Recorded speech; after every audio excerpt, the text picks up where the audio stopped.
सुवर्णपुर जिला पिनिका ब्लॉक फूलमुठी ग्राम में आरंभ हो गोकुलाष्टमी यात्रा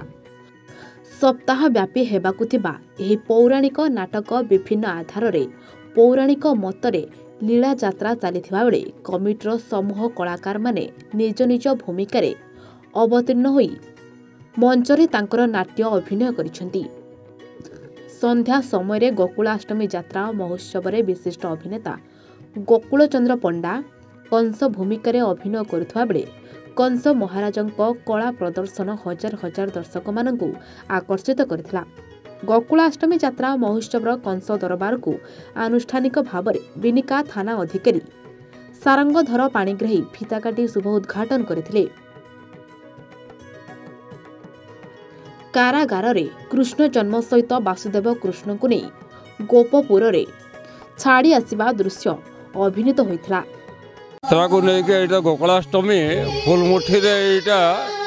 माने लोकल चाषी मान गोटे एंटरटेनमेंट उपभोग कर सुजोग कारण ए माने दिन सारा धान अमल करी बिलरे काम करी संध्यार घर को आसला पुणी ये रंग मुहर बोले से माने यात्रा उपभोग कर जो सुजोगटा पुणी सका पलैबे बिल को आ पुलिस आम पुलिस प्रशासन आम जिते संभव आम शांति आम यात्रा को सुरखुरु समापन करने को चेष्टित अच्छु आम फोर्स भी लगी यात्रा सुरखुरु चालू अच्छी।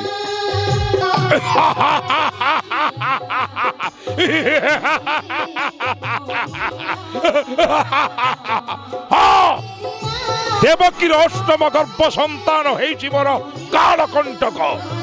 प्रेरण कली मुहि पुतना को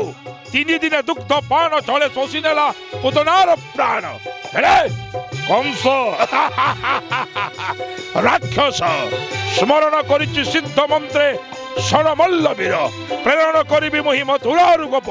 निश्चय नासिबे कृष्ण बलराम।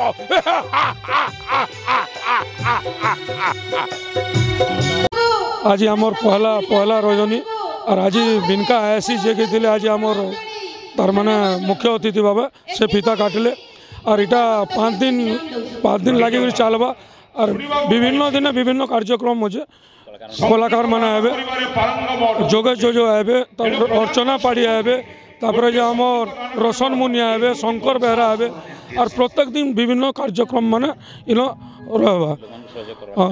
पूरा आमर अंचल लोग माने बहुत सहयोग करबे एठा न हमर पाखर आखर गाँव लोग माने और समकृत सहयोग लगी यात्रा हो। बिनिकारु शांतनु पंडा रिपोर्ट एओवान ओडिशा।